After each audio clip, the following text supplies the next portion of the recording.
आप देखा रहे हैं एकता में शक्ति समाचार, जहां कुर्मी समाज में फैली कुरीतियों को जड़ से खत्म करने की जरूरत, कहा प्रोफेसर राजमणि पटेल। मऊगंज जिले के नईगढ़ी तहसील के अंतर्गत ग्राम बंधवा मोड़ में कुर्मी समाज की अहम बैठक संपन्न हुई। इस बैठक में मुख्य अतिथि पूर्व विधायक विद्याप्ति पटेल रही। कार्यक्रम की अध्यक्षता लेखन सिंह पटेल ने किया। कुर्मी क्षत्रिय समाज के राष्ट्रीय उपाध्यक्ष प्रोफेसर राजमणि पटेल ने अपने उद्बोधन में कहा कि समाज में फैली कुरीतियों को जड़ से खत्म करने की जरूरत है, तभी समाज का भला हो सकता है। वहीं प्रोफेसर राजमणि पटेल ने कहा कि जब तक समाज अंधविश्वास में डूबा रहेगा तब तक समाज का विकास संभव नहीं है। मृत्यु भोज, दहेज प्रथा जैसी कुरीतियों को जड़ से खत्म करने की जरूरत है। वहीं दूर दराज से आए हुए समाज सेवियों को जड़ से खत्म करने का संकल्प दिलाया गया। वहीं मुख्य अतिथि के रूप में विद्यावती पटेल ने कहा कि पूर्वजों ने समाज के लिए पूरी ताकत लगा दी थी। वहीं विद्याप्ति पटेल ने कहा कि जब जातीय जनगणना होगी तो समाज के लोग कुर्मी जाति जरूर लिखवाए एवं समाज में फैली कुरीतियों को खत्म करने पर बल दिया गया। उन्होंने कहा कि जब तक महिलाएं बैठकों में नहीं आएंगी तब तक समाज में फैली कुरीतियां खत्म नहीं हो सकती है और शिक्षा के साथ साथ विचारों में भी परिवर्तन लाना होगा। जिस दिन समाज के लोगों में विचार पैदा हो गया उस दिन समाज में परिवर्तन की लहर जाएगी और समाज में फैली कुरीतियां खत्म हो जाएगी। वहीं सरदार पटेल संस्थान मऊगंज के अध्यक्ष अमृतलाल पटेल ने कहा कि जब तक समाज संगठित राजनीति नहीं करेगा तब तक समाज का भला नहीं हो सकता। वहीं पूर्व बसपा प्रत्याशी अमरनाथ पटेल उर्फ डब्बू ने कहा कि जब तक समाज के पास राजपाट नहीं होगा तब तक समाज का विकास संभव नहीं है और समाज गुलामी की जंजीरों में जकड़ा रहेगा। अगर समाज को आगे बढ़ाना है तो संगठित होकर के सत्ता की चाबी को छीनना होगा, तभी समाज का विकास संभव है। इस सामाजिक संगठन की बैठक में मुख्य रूप से पूर्व विधायक विद्याप्ति पटेल, कुर्म क्षत्रिय महासभा के राष्ट्रीय उपाध्यक्ष प्रोफेसर राजमणि पटेल, लेखन सिंह पटेल, जीपी पटेल जी छत्तीसगढ़, हीरालाल पटेल धनगन, बसंत लाल पटेल जी, अरुण पटेल देहिया, पूर्व बसपा प्रत्याशी देवतालाल अमरनाथ पटेल उर्फ डब्बू, अमृतलाल पटेल, सरदार पटेल संस्थान मऊगंज के अध्यक्ष अखिलेश पटेल, मंजुलता पटेल, एडवोकेट उषा पटेल, एडवोकेट सोमनाथ पटेल, शंकर दयाल पटेल, लक्ष्मण पटेल, संजीव कुमार पटेल, पूर्व सैनिक स्वामी शरण पटेल बंधवा, समाज सेवी राजवंश पटेल, राम जियावान पटेल, हरिप्रसाद पटेल, पूर्व इंस्पेक्टर भोपाल, पूर्व सैनिक रामलाल पटेल सहित सैकड़ों सामाजिक संगठन के लोग मौजूद रहे। इस सामाजिक कार्यक्रम की अध्यक्षता एडवोकेट राजेंद्र प्रसाद पटेल बंधवा ने किया। भाई राजेंद्र पटेल जी, आदरणीय हरिप्रसाद पटेल जी, स्वामी शरण पटेल जी और उनके तमाम सारे साथी जिन्होंने इस कार्यक्रम का आयोजन किया। यहाँ पर उपस्थित सभी आसपास के गांव से चल करके आए हुए सभी सामाजिक बंधुगण, संचालन कर रहे कार्यक्रम का आदरणीय राजेंद्र पटेल जी, अखिलेश पटेल जी ब्लॉक अध्यक्ष हैं कांग्रेस पार्टी के, आदरणीय अमरनाथ पटेल जी विधानसभा का चुनाव लड़ चुके हैं। उधर मऊगंज की टीम हमारी बैठी हुई है, महेंद्र भाई हैं, राम खिलामन जी हैं, अरुण जी हैं, हीरालाल पटेल जी बैठे थे अभी, तमाम सारे लोग और सभी बुद्धिजीवी लोग हैं जो इस बैठक में आया है।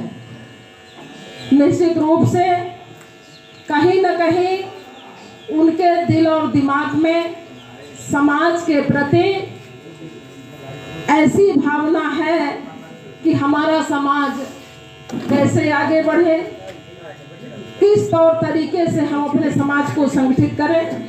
ये जिन लोगों के दिल दिमाग में है वो सभी लोग यहाँ पर इकट्ठे हैं। किसी भी काम को करने के लिए बहुत भीड़ की आवश्यकता नहीं होती है, कुछ ही लोग उस काम को शुरुआत करते हैं। हमारे महापुरुष हैं, बाबा साहब अम्बेडकर हैं, गौतम बुद्ध जी हैं, सरदार वल्लभ भाई पटेल जी हैं और अभी वर्तमान में कुछ वर्षों से जिन लोगों ने, चाहे वो समाज की कुरीति रही हो, चाहे जो भी जिन लोगों ने शुरुआत की है, जो शुरुआत करता है उसके सामने कोई चीज हो या ना हो, लेकिन आने वाली पीढ़ी के चाहे चूरिया मठिया का मामला रहा हो, चाहे बाल विवाह का मामला रहा हो। मेरे सामने खुद बाल विवाह होता था, मैं खुद मेरा खुद का बाल विवाह हुआ था, लेकिन उसके बाद से ना हमारे गांव में और ना ही कहीं आसपास। तो जिन लोगों ने उस समय शुरुआत की थी वो आज हमारे बीच में नहीं है, लेकिन वो प्रथा आज बंद हो चुकी है। तो जिस काम को हम लोग शुरुआत कर रहे हैं, हमारे बीच में फले फूले एकदम से कामयाब हो जाए ये तो हम नहीं कह सकते, लेकिन आने वाले समय में निश्चित रूप से पूरी की पूरी कामयाबी हम लोगों को मिलेगी। हमारे बीच में जो एजेंडे थे जिनको लेकर के मूल रूप से आज की बैठक का जो मकसद था, अभी हमारे साथियों ने तमाम अपनी बातों को रखा है। आपके बीच से भी बहुत सारे सुझाव आए, समाज हित में सुझाव आए हैं। क्षमा करेंगे, राजवंश भाई भी बैठे हुए हैं। तो उन सुझावों में और इधर से जो चर्चाएं हुई हैं, लगभग सभी पर काफी चर्चा हो गई है। पहला जो मेन मकसद था बैठक का वो जाति जनगणना। ये बात सही है कि एक समाज से हम कुछ नहीं कर पाएंगे, लेकिन जब समाज का संगठन हम बनाए हैं तो हमें ये पता भी होना चाहिए कि हमारे समाज के कितने लोग हैं। तो इसलिए जब जाति जनगणना शुरू हो, अभी तो कुछ रता पता नहीं है, ये जाति जनगणना भी ऐसे ही नहीं, इसके लिए भी तमाम सारे लोगों ने बहुत डिमांड की, तमाम राजनीतिक दलों ने, तमाम सामाजिक संगठनों ने, हमारे कांग्रेस के जो नेता प्रतिपक्ष हैं वो पूरा आंदोलन इसी बात को लेकर के चलाए हैं। जितने भी खास तौर से ओबीसी के संगठन हैं, सबने इस बात की मांग की कि जाति जनगणना होना चाहिए। घोषणा तो हुई है, कब होगी, कब शुरुआत होगी, ये बाद की बात है, लेकिन जब जाति जनगणना की बात आई है तो जब यहाँ पर जनगणना वाले लोग आएंगे तो एक एक जाति की जनगणना होगी, और जब एक एक जाति की होगी तभी तो बाद में पता चलेगा कितना पिछड़ा वर्ग है, कितना एससी है, कितना एसटी है, कितनी कौन सी जातियां हैं। क्योंकि पिछड़ा वर्ग आज की तारीख में कहता तो है कि हम 52% हैं, उससे ऊपर हैं। तो असली जब रिकॉर्ड आ जाएगा, देखिए सबसे ज्यादा आवश्यकता पिछड़े वर्ग के लिए ही है। बाकी एससी के लोगों को उनकी संख्या के हिसाब से उनका आरक्षण मिला हुआ है, एसटी के लोगों को उनकी संख्या के हिसाब से आरक्षण मिला हुआ है। केवल पिछड़ा वर्ग ही एक ऐसा समाज है जिसकी संख्या बल ज्यादा है, ऐसा हम मानते हैं। तो कागज में भी उस संख्या बल को आना जरूरी है। जब तक कागज में वो संख्या बल नहीं आएगा, और आज की तारीख में जहां प्रजातंत्र हो, जहां संख्या बल का इतना महत्व हो, जो बड़ी संख्या में लोग हैं उनका ज्यादा महत्व है, क्योंकि वोट का जमाना है, वोट के लिए संख्या की जरूरत है। तो जो बड़ी संख्या में लोग हैं उसका ज्यादा महत्व है, उसके पास हर राजनीतिक दल, हर कोई उसको पूछता है, और कम संख्या वालों को कोई नहीं पूछेगा। इसलिए हमारी संख्या काउंट होना जरूरी है, और इसी के साथ साथ पिछड़े वर्ग, ये एजेंडा आ ही गया है। मृत्यु भोज पर चर्चा हमारे प्रोफेसर साहब ने और हमारे तमाम साथियों ने रखी हुई है। ये प्रयास है, ये किसी के ऊपर थोपा नहीं जा रहा है, एक अपना ये प्रयास है कि ऐसा होना चाहिए, यदि हो सके तो अच्छी बात है। स्वजाति संस्कारक, इसका भी प्रशिक्षण अभी चल ही रहा है छत्तीसगढ़ में। हमारे आदरणीय छत्तीसगढ़ से चल करके आए हुए हैं, यहाँ के भी कुछ लड़के गए हैं। एक सोलौरा का लड़का गया है जो प्रशिक्षण ले रहा है, और भी लड़के गए होंगे संस्कारक प्रशिक्षण के लिए। तो ये भी और भी जो लोग लेना चाहते हैं वो लिस्ट अपनी बात बताइए। साथियों, बहुत खुशी की बात है, मैं किसी का नाम नहीं लिया और मंच का भी संबोधन नहीं किया है। खैर, ये बात मैं कह रहा हूँ कि जैसी मेरी इच्छा थी मीटिंग करने की, समाज के बुद्धिजीवी लोग बैठे, समाज के अगुआ लोग बैठे, और क्षेत्र के लोग बैठे, मेरी यही इच्छा थी।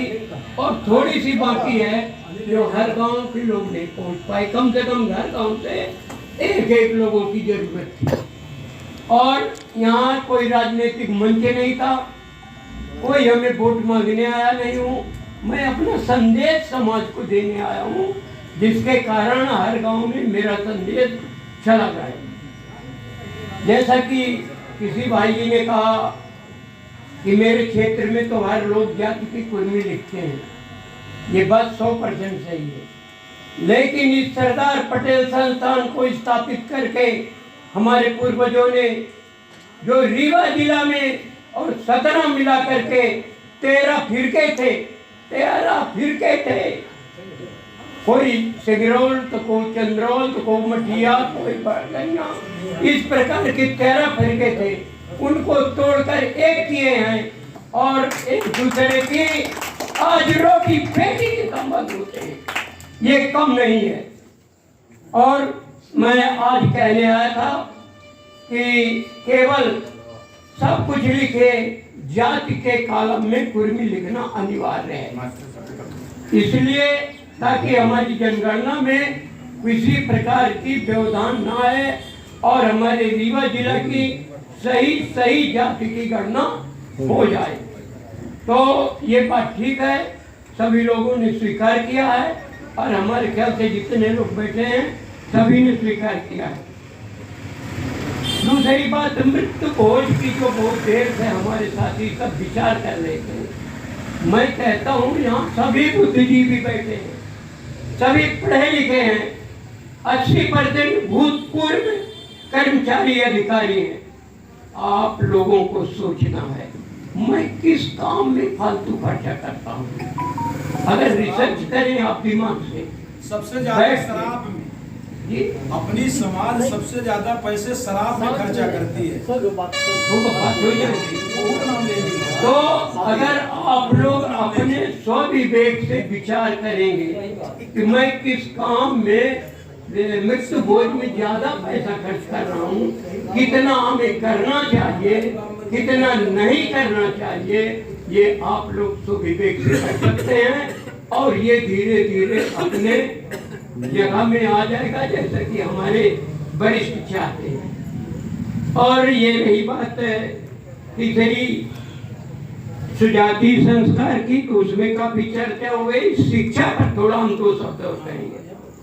शिक्षा इस वक्त के ऊपर हमारा समाज 100% ध्यान कर रखे हैं, 100% ध्यान किए हैं। चाहे बच्ची हो चाहे बच्चा हो, वो शहर में रखकर अच्छी से अच्छी शिक्षा देना चाहता है। आज इसका रिजल्ट भी आया कि हमारे बीच में काफी वकील हैं, काफी डॉक्टर हैं, काफी इंजीनियर हैं और तहसीलदार हैं, पटवारी हैं, कानूनगो हैं, जितना भी इस समाज को चाहिए सब बन गए हैं। थोड़ा कम मात्रा में हुए हैं, बस इतना है, वो धीरे धीरे संख्या हमारी बढ़ जाएगी। मैं शिक्षा के क्षेत्र में एक बात और कहना चाहता हूँ, मेरा समाज शिक्षित हो रहा है। समाज शिक्षा के साथ साथ राजनीति की बात भी होती है, समाज राजनीतिक नहीं है। मैं कहता हूँ, आरोप लगाता हूँ कि मेरा समाज शिक्षित है, कुछ नेता हैं, लेकिन समाज जब तक हमारा राजनीतिक नहीं होगा तब तक हमें सफलता मिलना बड़ी मुश्किल पड़ जाएगी, क्योंकि हमारा समाज राजनीतिक नहीं है। जाति के नाम पर वो वोट देता है, लेकिन इन बड़े लोगों को देखिए, एक ठाकुर 500 वोट का मालिक रहता है, एक ठाकुर, एक ब्राह्मण कम से कम 100 वोट संभाल के रखता है, एक ब्राह्मण 100 वोट संभाल के रखता है। इस प्रकार जिस दिन हमारा समाज राजनीतिक हो जाएगा, सारा समाज, उस दिन हमें कुछ नहीं करना पड़ेगा और हम लोग नेता बनाते रहेंगे।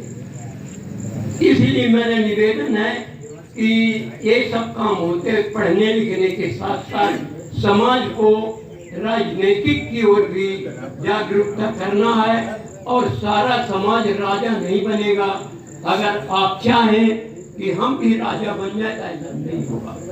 समाज के किसी एक व्यक्ति को अगर आप राजा बनाएंगे, वो राजा बनेगा और बना ही रहेगा। इसलिए मेरा आग्रह है कि शिक्षा चहुमुखी विकास हो, चारों तरफ मेरी शिक्षा की गूंज हो, जिस दिन हमारा समाज भी।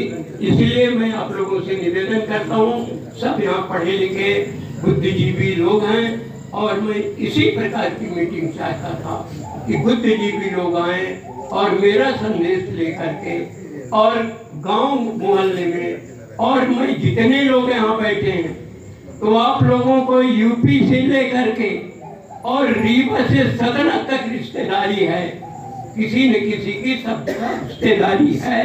अगर आप लोग चाहें इस बात की चर्चा हर चौराहे, हर गली, जहाँ भी बैठे, जहाँ भी दरबार हो, चर्चा हो, तो निश्चित रूप से मेरी बात फैलने में देर नहीं लगेगी।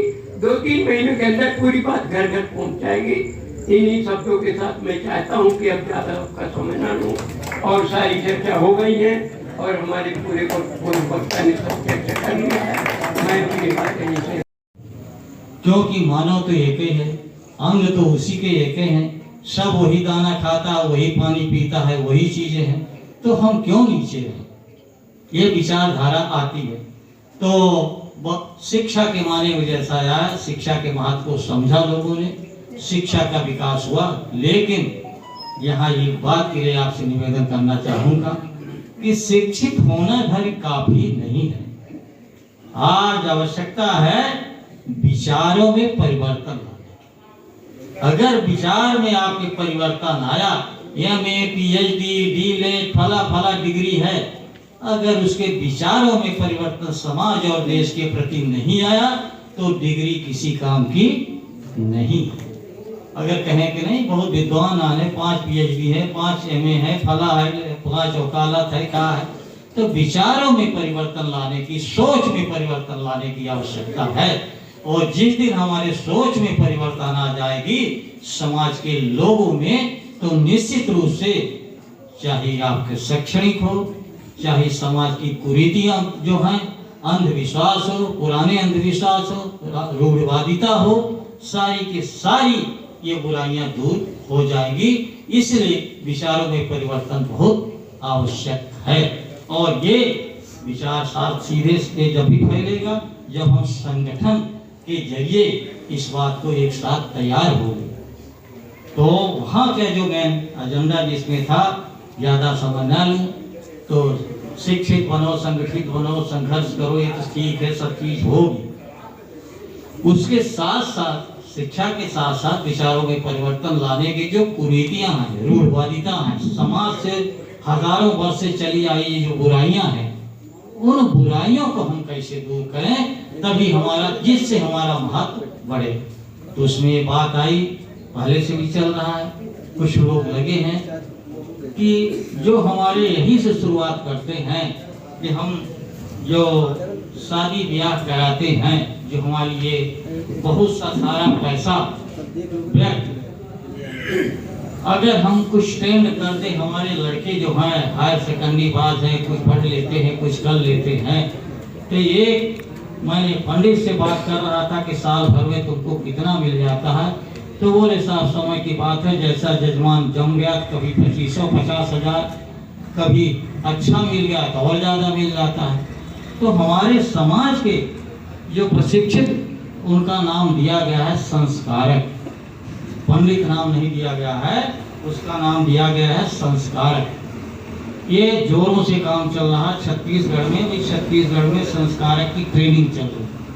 छत्तीसगढ़ में ये आए हैं माननीय मास्टर साहब, तो अभी शायद छत्तीसगढ़ की बात जानते होंगे या ना जानते होंगे, वहाँ काफ़ी जोरों से, तो वहाँ पर काफ़ी संस्कारक बनाने के चल रहा है, काफ़ी संस्कारक बने हैं, पद्धतियाँ चुन लिए हैं, धीरे धीरे भी आ रहे हैं। कोई गायत्री पद्धति को चुना है, तो कोई बौद्ध पद्धति को चुना है, तो कोई अर्जक पद्धति से चुना है। उत्तर प्रदेश में काफ़ी अर्जक पद्धति चल रही है। यहाँ चलो अगर गायत्री भी चल रहा है, लेकिन उससे भी अगर संस्कारक हमारे समाज के बने हैं, तो हमारा बहुत सा पैसा हमारे बेरोजगार उन लड़कों को जो हैं इस काम को सीखेंगे तो हमारे समाज का भी सम्मान बढ़ेगा। अच्छा, दूसरी चीज ये का पत्थर का सेर आपको खा नहीं जा सकता है। मंदिरों में सर्प होता है, आपका पत्थर का सर्प आपको डस नहीं सकता है। साथियों, पत्थर की गाय होती है, पत्थर की गाय दूध नहीं दे सकती है। पत्थर का बछड़ा होता है, बछड़ा दूध नहीं पी सकता है। तो साथियों, पत्थर की मूर्ति कैसे आपको कुछ दे सकती है? दिन भर अगरबत्ती लगाइए रहिए, रोज कहिए जय हनुमान ज्ञान गुण सागर, जय कपीस तेलोक उजागर, रामदूत अतुल्य बलदाम, अंजन पुत्र भवन सुतनामा, महावीर विक्रम बजरंगी, कुमद निवार सुमत कहते रहिए, कुछ नहीं होना। अनभ्यासे विषम विद्या आजीर्णे भोजनम विषम, विष गोष्ठी दारिद्र्य से भोजनांते जलम विषम। बिना अभ्यास के विद्या विष है। बिना ये समाज के हम लोग सब सुन रहे हैं, ये समाज इकट्ठा नहीं होगा तो चाहे कुछ भी भोंकते रहिए। ये महत्व है इकट्ठा होने का है। जो हम लोग बोल रहे हैं आपकी वजह से है, आप इनके ताकत हैं, आप हम एक दूसरे के पूरक हैं। तो जब तक हम लोग संगठित नहीं होंगे कुछ नहीं होने वाला है। चाचा जितना आप बोलते रहिए। तो साथियों, ये पत्थर की मूर्ति हमें कुछ नहीं दे सकती है। जो हमारे साथी हैं, जो होशियार लोग हैं, हमको बता देते हैं ये पत्थर की मूर्ति को हम पान प्रतिष्ठा कर दिए। साथियों, समझा दीजिए हमको पान प्रतिष्ठा क्या चीज है। कोई यहाँ बुद्धिजीवी साथी समझा दे।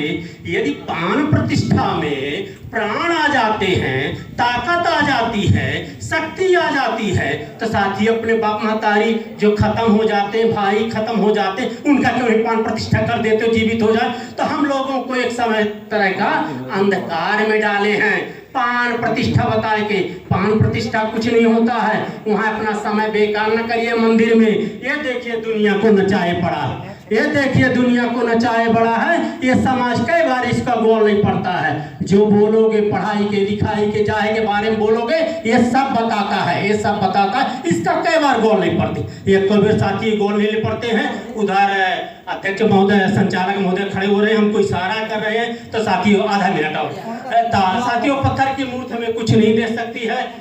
धर्म नहीं धंधा है, पढ़ा लिखा अंधा है। सबके घर में धर्म नहीं धंधा है, पढ़ा लिखा अंधा है। त्योहार का मतलब होता है हमारे महापुरुषों की हार। त्योहार अबीर, अबीर लगाते हैं, मतलब तुम लोग कभी वीर नहीं रहे, तुम्हारे पूर्वज। अबीर माने नहीं वीर, वीर माने बहादुर। अबीर, अबीर लगाते हैं, हम लोगों का इस तरह का अपमान करते हैं। साथियों, समय ज्यादा हो रहा है, 1 मिनट से। आज करमते सो कल कर, कल करमते सो परसों। इतनी जल्दी क्या पड़ी है, जीना है बरसों। ऐसा नहीं होने वाला सर। आज करमते सो कल कर, कल करमते सो परसों। इतनी जल्दी क्या पड़ी है, अब जीवन जीना है बरसों। काल करमते सो आज कर, आज करमते सो अब। पल में प्रलय होता है, बहुत करेगा कब। जो कल काम करना है वो आज करिए। साथियों, तकदीर का रंग कितना अजीब है, तकदीर का रंग कितना अजीब है। अनजाना रिश्ता फिर भी कितना करीब है। तकदीर का रंग कितना अजीब है, अनजाना रिश्ता फिर भी कितना करीब है। हर किसी का साथ आप जैसे नहीं मिलता, हर किसी का साथ आप जैसे नहीं मिलता। आप लोग मिले यह मेरा नसीब है, आप लोग मिले यह मेरा नसीब है। धन्यवाद। पूरी बात नहीं कर पाए हैं। जब सरदार पटेल मऊगंज ट्रस्टी बैठक में उपस्थित है, आपके बीच के पूर्व विधायक रहे सम्माननीय श्रीमती विद्यावती पटेल जी, अध्यक्षता कर रहे बहुजन समाज पार्टी के पूर्व रीवा के प्रत्याशी रहे दादा श्री लेखन सिंह जी, और आपके जिन्होंने इस संस्था को अपनी जमीन 1 एकड़ दिए हैं। ये बहुत बड़ी बात है कि आज उन्हीं के बदौलत हम लोग पूरे मऊगंज जिले में गांव-गांव में जाके इस संगठन हमारे के साथियों काम कर रहे हैं। सम्मानित श्री अमृतलाल पटेल जी एवं उपस्थित सब अपना प्रणाम करी थे, नमस्कार करी थे, जय भीम करी थे।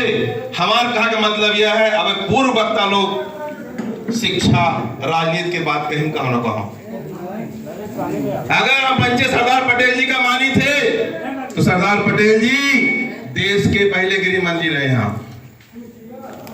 आज हम लोग के भाग्य कहां से लिखी जाती? लोकसभा और विधानसभा से। इस समाज के भाग्य कहां लिखी जाए? जब राजपाट हुई तो हम लोग के साथी भाग्य लिखी जाए। शिक्षित हो, संगठित हो, संघर्ष करो। आज पूर्व वक्ता लोग कहे हमारे समाज के कमिश्नर है, मंजू जी बैठी है, उनके भाई कमिश्नर साहब है। डॉक्टर तो कितने हैं, पता नहीं कितने डॉक्टर है, डीएफओ है, लेकिन राजपाट न होने के कारण आज हमारी समाज बहुत पीछे है साथियों। सबसे बड़ा मूल मंत्र है राजपाट हमारे समाज को साथियों कैसे मिले। इस बारे में हम लोग चिंतन साथियों कभी नहीं करते हैं। जब मीटिंग होती है तब ये बोलते हैं कोई व्यक्ति राजनीतिक बात नहीं करेगा। आवश्यकता हम लोग को साथियों ये है कि हम लोग राजनीतिक बात करें और इस समाज को आगे बढ़ाने साथियों काम करें, जहां से हमारी भाग्य लिखी जाएगी साथियों। आज हम लोग में एक और बड़ी बात है कि हम लोग चौराहे पे अपने नेता की कमियां बताते हैं, और वो बड़े बड़े लोग जो है मनुवादी किस्म के जो लोग हैं वो अपने समाज की चौराहे पे सारी तारीफ करते हैं। करते कि नहीं करते बताइए आप लोग? लेकिन हम लोग क्या करते हैं? अपने नेता की बुराई करते हैं कि इस पार्टी में चला गया, उस पार्टी में चला गया, ऐसा है वैसा है। ऐसा हम लोग को नहीं करना है। हमें अपने नेता की तारीफ करना है। वो जहां जाए हम उसके साथ जाएंगे और उसको आगे बढ़ाएंगे। जो विधायक बनेगा, मंत्री बनेगा, तो हमारे समाज की भाग्य ले जाने खातिर बात करेगा। सबसे बड़ा मूल मंत्र है आज संस्था को जमीन माननी आपने दिया है। आपका विधायक होता, सांसद होता तो एक दिन में पंजीयन हो जाता, बिल्डिंग खड़ी हो जाती, लेकिन नहीं, हमारे पास उस चीज कमी है। इसी का हम लोग साथियों पीछे हैं। और ज्यादा कुछ नहीं बोलूंगा। आप लोग से निवेदन करते हैं कि शिक्षा सबसे बड़ी चीज है। हम बेटे को डॉक्टर बना लेंगे, कलेक्टर बना लेंगे, कमिश्नर बना लेंगे, लेकिन उसकी रक्षा कौन करेगा देश में? जिसकी राजपाट होगी वही रक्षा करेगा। अब ज्यादा कुछ ना बोलते हुए जय भीम, जय भारत, सरदार पटेल। बहुत बहुत समाज में इतनी और साक्षा है समाज के पास शिक्षा। मैं अपनी सोच से बता रहा हूं, सबकी नहीं। जो लोग शिक्षित हैं वो कहाँ हैं? दिल्ली, भोपाल, बंबई, अमेरिका, जहां भी जाना वो वहां जा रहे हैं। पर शिक्षा के साथ विद्या है। शिक्षा तो अपने लिए है, पर विद्या जो होती है वो समाज का काम करती है। जिस व्यक्ति के पास विद्या होती है वह सामाजिक काम जरूर करता है। इसलिए शिक्षा विद्या दोनों में देना चाहिए बल। और जब तक हम संगठित नहीं होंगे, राजनीति नहीं करेंगे, क्योंकि भारतवर्ष में दो ही ऐसा मंदिर है जिस मंदिर में पहुंचने से मेरी ललकार होती है। एक दिल्ली में है, एक भोपाल में है। अयोध्या के मंदिर में नहीं, देवराय के मंदिर में नहीं, विष्णुपुर के मंदिर में नहीं, मंदिर भोपाल और दिल्ली के मंदिर का पुजारी बनना चाहिए। और उस पुजारी का जब तक हम नहीं जाएंगे, जब तक मेरा विकास का दरवाजा बंद रहेगा। इसलिए हमको विकास के दरवाजा को खोलने के लिए, उस मंदिर पे जाने के लिए उस पुजारी को तैयार करना है जो हमारी रक्षा कर सके और हमारे ऊपर से नीचे लोगों की रक्षा करे। ऐसा पुजारी न बनाए कि अपने मखाब रहा है। हमारे नीचे तबके लोगों को भी देखे, अगर वो बढ़ जाए तो दूसरे भाई को ना देखे। ऐसा पुजारी भी ना चाहिए। और हमारे बीच में बहुत वक्ताएं हैं, समय भी कम है। मैं सभी से क्षमा चाहता हूँ। नमो बुद्धाय, जय भारत। नहीं हो सकता। ये समाज एक ताकतवर समाज है। छोटा मन न करिए, दम बंध ही रहा है, घर चुवत रहा है, दम बंध ही रहा है। सब लोग इकट्ठा रहिए, ताकत को बनाए रखिए, सब काम होगा। इकट्ठा भर रहे आइए और इकट्ठा बैठिए, इकट्ठा कार्यक्रम करते रहिए। ये समाज गरीब नहीं है, ताकतवर है, थोड़ा मन का कमजोर है। दान दक्षिणा ज्यादा दे देता है, अपने लिए नहीं करता है। ये दान देता है, दान देने वाला नीच, दान लेने वाला ऊंच। ये समाज दान देता है तो नीच है, जो समाज दान लेता है वो ऊंचा है, जो चढ़ावा लेता है वो ऊंचा है, जो चढ़ावा देता है वो नीचा है। ता छोटे मन से बड़ा नहीं हो सकता, टूटे मन से खड़ा नहीं हो सकता। छूछी को न पूछी साथियों, छूछी को न पूछी साथियों, ताकत बनाए रखिए। जब एक दूसरे से मिलेंगे जुलेंगे, एक बार दो बार तीन बार, तो अपने आप ताकत आती रहेगी। पैसा है पल्ले, पैसा है पल्ले, मोटर कार कर ले, नहीं पैदल चल ले। छूछी को न पूछी, पैसा होगा चाहिए, संगठन हो चाहिए और विचारधारा एक मिलेगा चाहिए। साथियों एक जय भारत जय संविधान। आज के समय तो इस मंच को एवं उपस्थित सभी साथियों को नमन। केवल बात कुरीतियों की होना चाहिए, शिक्षा की बात होना चाहिए, जनगणना की होना चाहिए, जातिगत जनगणना की होना चाहिए, जो हमारे इसमें मुद्दे रखे गए हैं। चलिए कोई बात नहीं है, बात अलग अलग है, एक एक पॉइंट दिया जाता तो शायद सब लोग व्याख्या अलग से करते, पर चूंकि सभी लोगों ने अपनी अपनी बात लेकर के चले और शायद है कि पूर्ण मुद्दों को एजेंडे को नहीं समझ सके, इसलिए इस समय लग गया। हो गया, कोई बात नहीं, समय जब कोई बोलने आता है तो समय तो लगता ही है। सबसे बड़ा धन्यवाद देते हैं सरदार पटेल संस्थान मऊगंज अमृतलाल पटेल जी को, जिन्होंने सरदार पटेल संस्थान की नींव रखी और सभी साथियों को जो उसमें सहयोग कर रहे हैं। मैं आह्वान करता हूं सभी साथियों को कि हमारे आदरणीय अमृतलाल जी जो संस्थान के अध्यक्ष हैं, उनका सहयोग करने की, ट्रस्टी बनने के लिए मैं अपील करता हूं। साथ में मैं समाज के सभी लोगों से निवेदन करता हूं कि एकला चलो रे। सभी समाज तो मेरा शिक्षित हो चुका है, ऐसा नहीं है कि अशिक्षित है, लेकिन एकला नहीं चल रहा है, यानी कि संगठित नहीं हो रहा है। शिक्षित बनो, संगठित बनो और संघर्ष करो तो शिक्षित तो बन रहा है लेकिन संगठित नहीं हो रहा है। और बार बार हमारे जो अग्रज लोग हैं, जो हमारे महानुभाव लोग हैं, ये बार बार आग्रह करते हैं। मैं सबसे पहला निवेदन करता हूँ कि जो हमारे बीच में बैठी हुई मातृशक्तियाँ हैं, मैं उनको बहुत बहुत नमन करता हूँ, धन्यवाद देता हूँ कि ये बेचारी रीवा से चल के आई हैं। केवल चाहिए कि हमारे गांव के भी क्षेत्र की भी महिलाएं निकलें। जिस दिन हम लोग जो निकल रहे हैं, लेकिन जिस दिन महिलाएं हमारी नहीं निकलेंगी तब तक हमारा डेवलपमेंट विकास नहीं हो सकता है। हम कुरीतियों पर वार नहीं कर सकते हैं। कुरीतियाँ वही है जैसे कि इसमें मृत्यु भोज है। मृत्यु भोज तो लोगों की एक हिम्मत है कि मृत्यु भोज करें या ना करें। हम 2002 और 2003 में मेरी माता पिता ने क्रम से इंस्पायर हुए थे और मैंने शायद यहाँ आज की मुख्य अतिथि पूर्व अध्यक्ष पूर्व विधायिका विद्यावती जी भी उपस्थित रही, भीम सिंह जी भी रहे। मैंने उस जमाने में मृत्यु भोज बंद कर दिया था और 15वें दिन मैंने शोक भोज का आयोजन किया था। केवल लोगों ने टिप्पणी किया था, लोग यहाँ डर जाते हैं परिवार में कि लोग क्या कहेंगे। लोग इतना डरते हैं कि लोग कहेंगे क्या।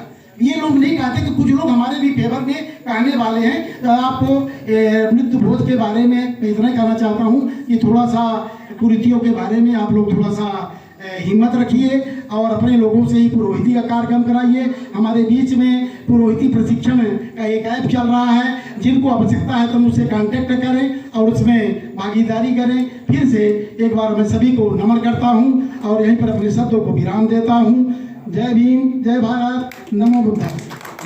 चाहते हैं कि चालू रखना चाहते हैं? बंद करना चाहते हैं। बताइए कौन कौन है इसमें शामिल है? हाथ उठाइए कि इसको बंद करना चाहते हैं, लेकिन गलत हाथ ना उठाइए। सब लोगों ने बखान किया, शायद कोयलवा का कोई नहीं आया है। मेरे बड़े भाई साहब 10-15 साल पहले भरे थे, शायद कुछ लोगों को मालूम हो गया, मैंने महापात्र को नहीं बुलाया।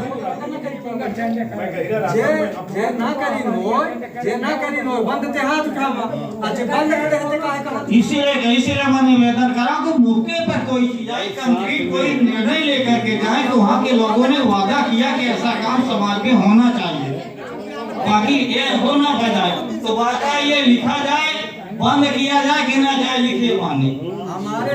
हाँ आप लिख रहे हैं, बंद किया जाए। सही है कि गलत है, यही तो निर्णय है।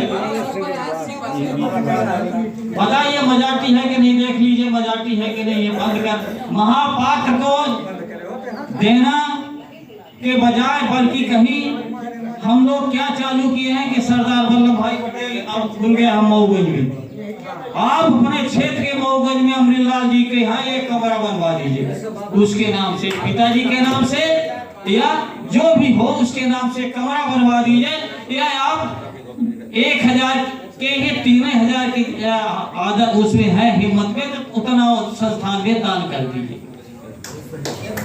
ये ठीक है कि नहीं, पहले ये बताइए। रीवा में चालू किया हूँ 15 कितने लोग हो गए, 15 लोग करीब हो गए। एक कमरा बनवा दिया, इसके मुहन चलाया तो वो एक कमरा अपने बाप के नाम या अपने भाई के नाम जो मरे तो ये काम चालू कर दिया। अमरीलाल जी इस बात को भी एजेंडे में रखिए कि ऐसे कोई व्यक्ति होते हैं तो आपको मऊगंज में दें, रीवा में नहीं मऊगंज में दें। आपका मऊगंज जिला है उसमें से कमरे का दान आ जाए और जितना दे सके तो उतना दे। तो बताइए ये सही है कि गलत? फालतू के फिर काहे समय बर्बाद करे, भाषण का है। कोई तो निश्चय निष्कर्ष तो निकालिए कि ऐसा करना है, और निष्कर्ष नहीं निकालेगी तो होता रहेगा काम। मैं बीएसएफ से रिटायरी हूँ, 2007 में रिटायर हुआ था। फिलहाल मैं संस्थान के साथ में आप सबके साथ में जुड़ा हुआ। दहेज में ये मृत्यु भोज में बंद करने के लिए इतना जल्दी बात होने वाला नहीं है। धीरे धीरे उसको कम करिए। जो ज्यादा जनता बुलाते हैं उसको कम कर दीजिए, जो मीनू ज्यादा बड़ा रहता है उसको कम कर दीजिए। और इसके अलावा महिला शक्तियों से मैं निवेदन करूंगा कि आप अन्यथा नहीं लीजिएगा। महिला शक्तियों को भी आप यहाँ पे लाइए, तो जितना हमें प्रशिक्षित होने की सबको जरूरत है उनको भी यहाँ जानने की जरूरत है वास्तव में। और जब हम मृत्यु भोज का विरोध, आखिर अंत में सभी वो कहीं न कहीं गृहिणियां हैं, और मैं नहीं कहूंगा कि वो है, लेकिन मुझसे ज्यादा वो अंधविश्वासी है। शिक्षा का अभाव है और उसके अलावा बाहर के वातावरण का उनको नहीं मालूम। तो विरोध तो नहीं करती हैं, लेकिन साथ में ये काहे बाबू के तेरे ही हम ना करब, तोहरे घर बाबू वहीं हम करब, आदि शक्ति वहां से। इसी तरह से उनकी बेटियां हैं, मेरे पिताजी की बेटियां हैं, वो विरोध करेंगी। काहे तू भाई या है, लड़का है, कहीं हमारे पिताजी यहीं हम करब। यहाँ मतलब ऐसे बहुत उदाहरण है। तो उनमें इसमें उनकी सहभागिता, जैसे ये कार्यक्रम होता है तो उनकी भी सहभागिता यहाँ भी होनी चाहिए, तो उनका भी योगदान मिलेगा। एक अंतिम मेरा पॉइंट है कि समाज में जो गांव में लोग रहते हैं या शहर में, हम सब में छोटे मोटे जो जमीन के झगड़े हैं, जो राजस्व विभाग वाले हैं या और पारिवारिक झगड़े हैं, उनको पुलिस में ना ले जाया जाए, कोर्ट कचहरी में ना ले जाया जाए। जो गांव की पंचायत है, गांव के जो अपने समाज के बुजुर्ग लोग हैं, वो मिल बैठ करके उसको, जैसे पुराने जमाने में होता था, पंचायत ही उसको सेटल कर लेती थी हमारे आपसी सामाजिक झगड़े। उससे हमारे समय की बचत होगी, पैसे की बचत होगी और नैतिक बचत होगी। इस पर भी हमें ध्यान देने की जरूरत है। बाकी शराब कबाब जो चल रहा है वो समाज में नहीं होना चाहिए। इसी के साथ मैं अपनी बात को यहाँ पे विराम देता हूँ। धन्यवाद।